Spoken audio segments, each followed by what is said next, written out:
Hello, Steve White, Steve Arts 89. Well, Weekend at Bernie's. Now, I heard about this movie years ago. I thought, how are they going to make that work? I thought it was kind of a stupid premise when I first heard about it.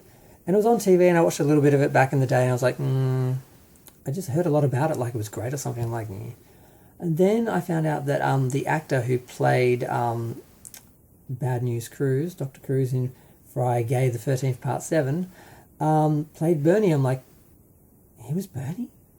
Okay, I kind of wanted to watch it now, and I've wanted to watch it for a while now. I only heard about this probably 5 years ago, or maybe longer, but I just thought I kind of want to. I kind of have to see this now to see how he played a dead person, because Weekend at Bernie's is the story of these two guys. I don't even know how many it was. It was just someone basically is dragging around a dead guy for like a weekend, and no one notices.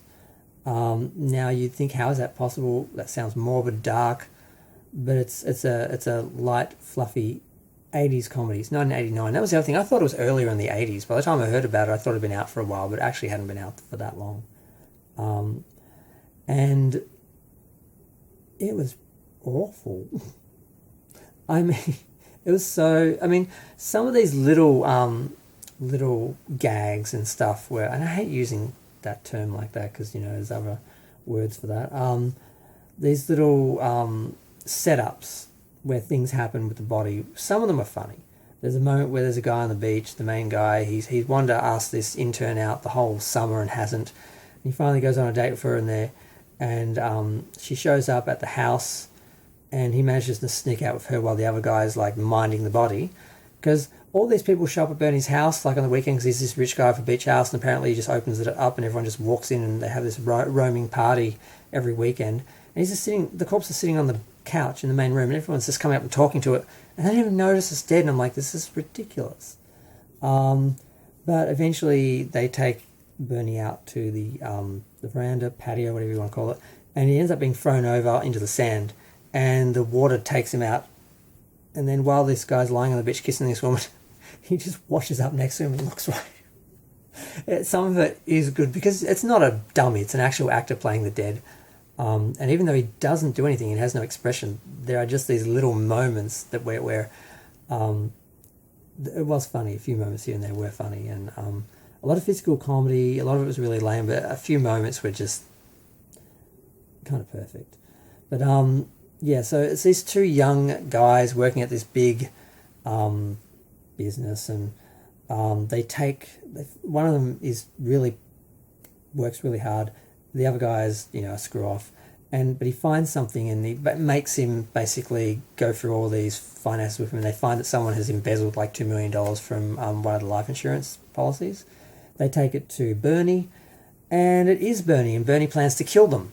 And so he invites them to his beach house so he can get someone to kill him. But that guy, for some reason, kills Bernie. And he injected him with a bunch of drugs. And I thought, is he actually dead? Because it would make sense if he was in one of those states where he's basically in a deep coma and his heart's still beating but he's not dead. Maybe that would explain why no one noticed he was dead, because he wasn't actually dead. He'd still be warm. He just would. And I thought maybe he's going to wake up. And I knew there was a sequel, Wicked at Bernie's too. And I'm like, how are they going to do that? How long could this corpse stay good? Because when you die, you lose control of your bowels. Like if you have any urine or feces in your body, it will come out.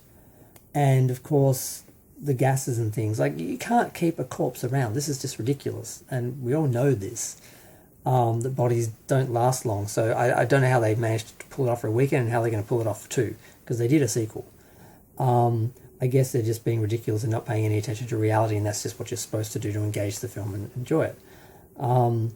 So yeah, so they're dragging the body around. They go for a whole bunch of scenarios. Even you go skiing. All these things happen. Water skiing. All this stuff happens, and eventually they tell the girl, and then the guy who tried to kill him, because he's seen him walking around with the guys, because they carry him around like he's like walking with them and stuff, and all these scenarios. And he tries to kill Bernie again. He shoots Bernie. That was like, okay, well, he's definitely not in a coma and coming back. He's obviously really a corpse. Then this makes really no sense, because I really thought he was going to like wake up at the end of it, and just have been in a coma or something. And they run away from this guy, and they eventually beat him, and the police, are called, and they find out that he killed him because they were kind of hiding it because they were scared they were going to get blamed. And in the very, very end, the police, they're taking the body away. The guys just go down to sit on the beach and just sort of process what happened. And of course, the body on the stretcher gets away from the medic, goes down this long runway, and the body falls out, rolls over, and is sitting right next to them, looking at them like this. And one of the guys is like, ah, and they all turn around and it's burning. They're like, it's like, I guess that's how does the body get dragged around for another weekend, or is it the rest of the weekend? Because maybe that was just the Saturday, now it's the Sunday. I don't know. I'm not going to see the second film. I've seen him in the film. I wanted to see the actor from Friday the 13th Part 7 in this. I've seen it. I'm done. But I had to do a review because apparently it's a classic and I had a reaction. I'm going to go. Feel free to share, like, comment, subscribe. Let me know what you thought of the classic Weekend at Bernie's. And tell me about Weekend at Bernie's too.